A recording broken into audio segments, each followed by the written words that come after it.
Hi, I'm the Duke of Speed.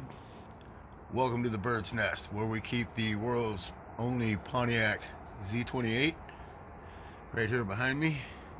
I pulled the drive shaft out. I now need to disassemble the shifting linkage and a few extra, the cross member, pulling motor and tranny out so I can do some work to the firewall. I want to modify the firewall because that's what I want to do.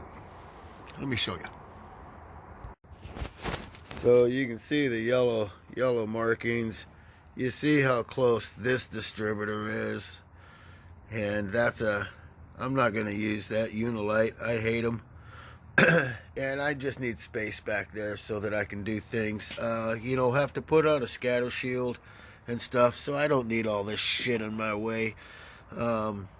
Just need to tub that out some, change that firewall, and then make the floor fit, and then put the roll cage in it, and then go ripping and roaring. Okay, let's get started.